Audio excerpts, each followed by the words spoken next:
Welcome to This Week in Weiss Schwarz, where we talk about Weiss Schwarz's news and cards of the day. Happy Valentine's Day if you are watching this on a Monday, and if you're not, ignore this message. We're going straight into the news because I actually have a lot of stuff to do today, such as well as, but more importantly, I have to. So I hope you're spending time with your significant other this Valentine's Day and, just not playing Weiss Schwarz with the boys. But if you happen to not have a significant other, rent a girlfriend or kanojo karishimasu, which is what I say because it sounds a little less gross, is currently released in English. So let's take a look at those signed cards.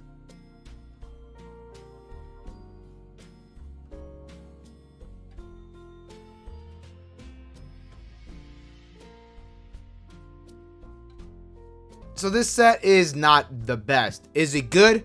No, not really. Are people buying it? Yes. I could see why. The obvious chase cards are the Chizuru, but they're all great in their own right. They're all fun characters. Either way, good luck on your pulls. The product page for Tokyo Revengers have been updated on the English Weiss Schwarz website. In this video over here, I mentioned that the international version is being changed, and with the product pages being updated, there's still no word if the international changes are being brought over to the English edition of Tokyo Revengers. I am still speculating that yes, it is going to be included. We just haven't gotten word yet. Alternatively, there's no announcement because they're not making the changes. But I don't know. I kind of doubt that. And we're now off to the JP news. Here is a set that maybe one person might be interested in. Desai Traumerei is going to be released on April 29th. There are going to be a total of 100 cards in this set with 56 parallel rares. There will be 30 super rares, 7 triple rares, and 19 SPs. Now that is a lot of shiny cards. A little more than half the set is going to be completely hollow. So this is a Bushiroad property. It is a mobile game, it has an anime, so it makes sense that they would make this into a Weiss Schwarz set. Because they own the property, there's no money being spent in licensing. That is why they're doing this. Let me know if the anime is good in the comments below. Actually don't, I'm not gonna watch it. Project Sekai Colorful Stage featuring Hatsune Miku, produced by Metro Boomin, is currently released. I would say let's check out the signed cards, but not this time. There are a lot of signed cards, and in total there are 108 cards in the set with 105 parallel rares. There are VR cards as well, which is kind of like a set exclusive rare, but not really. Go watch this video where I explain what they are. Weiss Schwarz recently had a live stream where they revealed the SSPs of the singers and Bang Dream. The stream is currently privated, so you can't watch it now, unless I would have linked it otherwise. But either way, let's look at those cards, and excuse the low quality for some of them.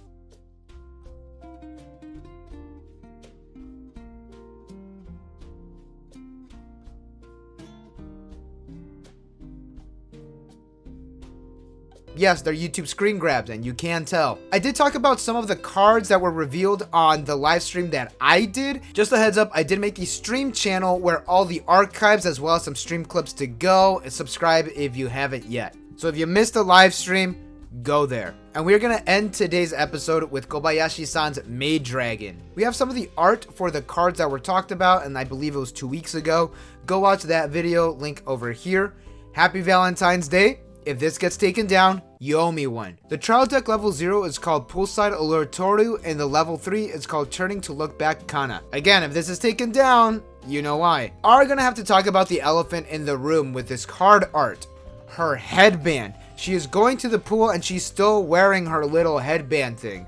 I mean, you wouldn't know if she was a dragon maid if she wasn't wearing it, so it's understandable. Here's the art for the 3-2 from the booster pack and her climax. She is perfect maid Toru. I second that notion. And her climax is words I wanted to say. Here's the level 1 Kana named Little Dragon that loves to prank and her climax combo. We're gonna go over to some of the new cards that were revealed this week. Always Together Kana and Riko is a level 2 or less climax early drop and experience 4 or more. This card gains 1k power. And on play from hand, top check your deck equal to the amount of dragon or human characters you control.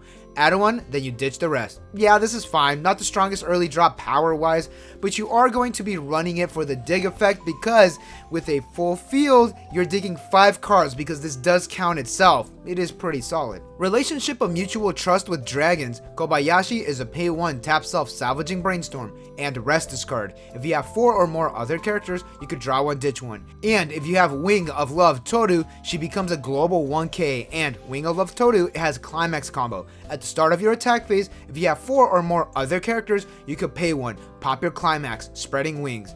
Top check up to 3 cards, reveal and add up to 3 characters, and you ditch the rest. Put up to 1 card from the top of your deck face up as a marker.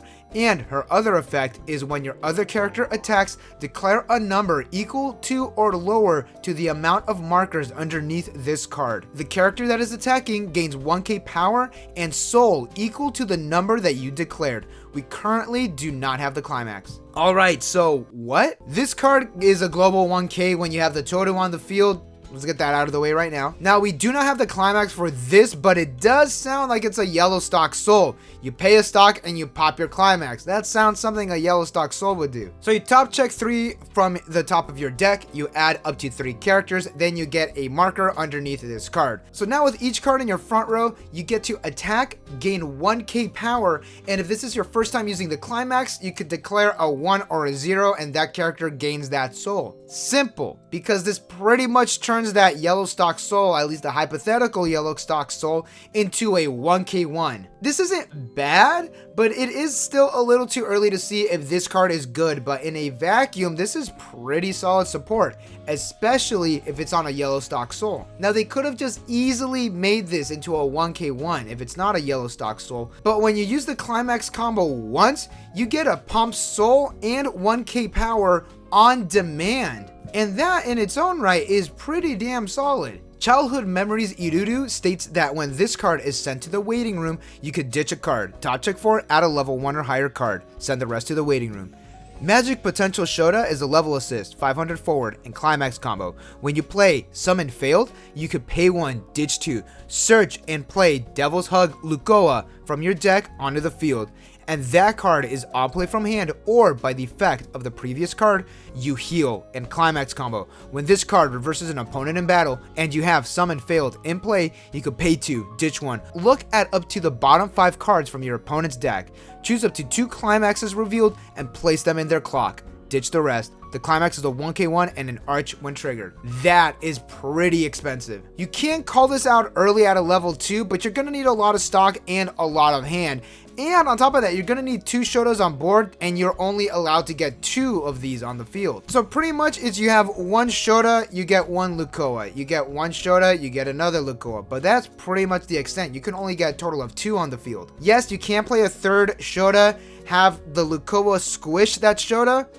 It's actually in theme with the show, but at that point, just take the L. It's pretty expensive hand-wise. And you are gonna need stock and hand for the Lukoa effect to pop off. So, play something else, an early drop. I don't have an example, but you get this one. Take this one. There, that's the only example I can give you. What is nice is that the Shota is still on the board when you call the Lukoa, so she is going to be getting that level assist.